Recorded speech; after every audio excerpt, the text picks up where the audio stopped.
आज हम लोग कक्षा 8 की गणित का तीसरा चैप्टर घनमूल की शुरुआत करेंगे। अभ्यास को शुरू करने से पहले हम लोग घन और घनमूल को समझ लेते हैं। यहाँ पर हमने मान लिया संख्या ले लिया 2। अब 2 का हमें घन करना है तो इसको हम आपस में 3 बार गुणा करेंगे। 2 गुणा 2 गुणा 2, इसको हम 2 की घात 3 भी लिख सकते हैं। इसकी वैल्यू होती है 8।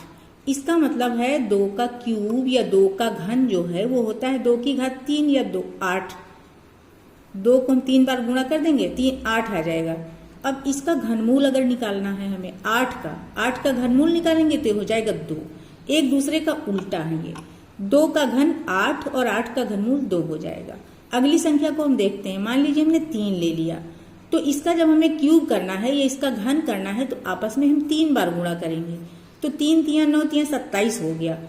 तो 3 का क्यूब क्या आ गया? 27 आ गया। अब 27 का जब हम घनमूल निकालेंगे तो 3 आ जाएगा। ऐसे ही हम 4 ले लेते हैं, तो 4 का जब हम क्यूब करते हैं या घन करते हैं तो 4 गुणा 4 गुणा 4, 4 चौक 16 चौको 64, यानी 4 का घन आ गया 64। जब 64 का घनमूल निकालेंगे तो 4 आ जाएगा। अब हम शुरू करेंगे।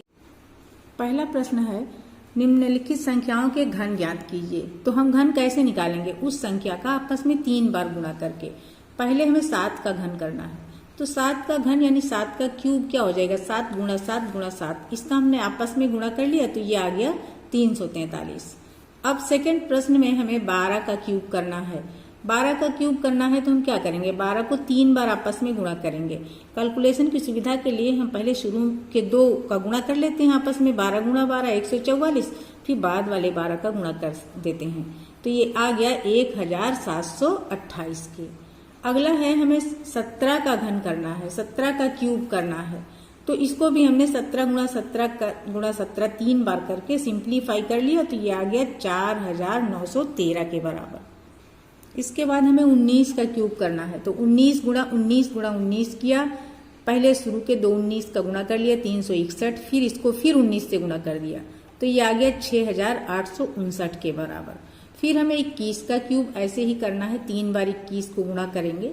शुरू के 2 का पहले करके फिर बाद वाले 21 से गुणा कर देंगे तो ये आ जाएगा 9261। इसके बाद हमें 100 का क्यूब करना है, 100 का घन करना है। 100 गुणा 100 गुणा 100 करेंगे। इसका गुणनफल बहुत ही आसान है। हम क्या करेंगे?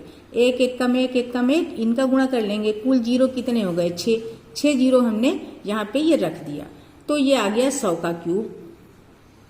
10 लाख आ गया 100 का क्यूब। इसके बाद हमें -5/9 का घन पता करना है, यानी 5/9 का क्यूब करना है। तो हम 5/9 5/9 5/9 माइनस लगा के इस तरीके से हम लिख लेंगे। फिर क्या करेंगे? ऊपर ऊपर का गुणा कर लेंगे और नीचे नीचे का। अब 3 बार माइनस है तो एक माइनस बना रहेगा, 2 बार होता है तो माइनस खत्म हो जाता है। तो ऊपर का गुणनफल आ गया 125 और नीचे का किया तो नीचे का 9 9 81, 81 को फिर 9 से गुणा किया तो नीचे का गुणनफल आ गया 729। तो -5/9 का क्यूब आ गया -125/729।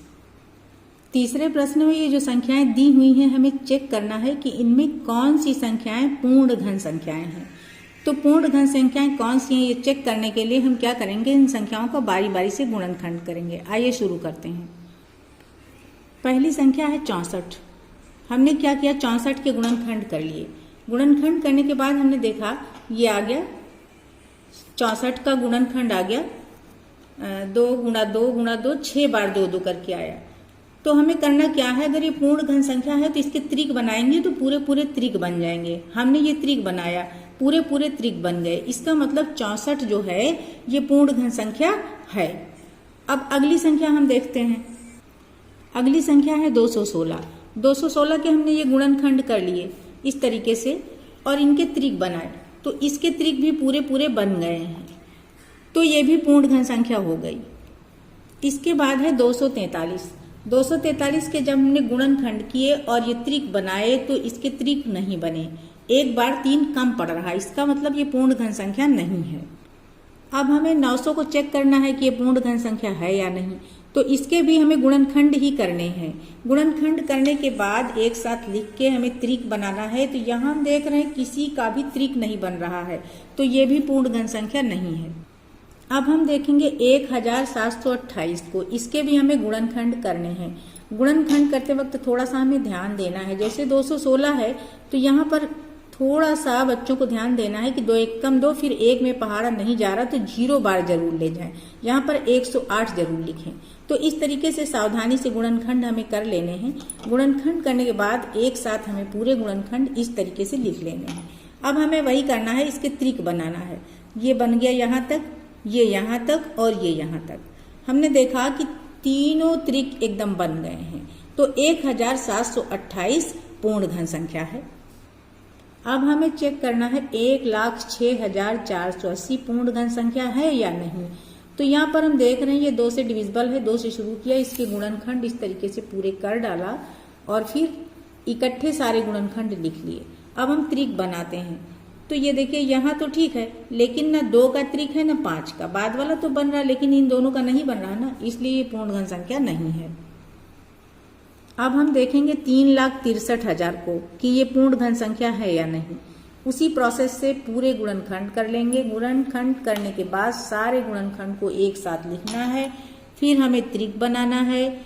ये देखिए यहाँ 2 का तो त्रिक बना ना, 3 का नहीं बन रहा, इधर 5 का भी बन गया लेकिन 11 का नहीं बन रहा। तो इस तरीके से ये भी पूर्ण घन संख्या नहीं है। आज की छोटी सी अभ्यास यहीं पे समाप्त है। अगली अभ्यास को हम लोग करेंगे अगले दिन।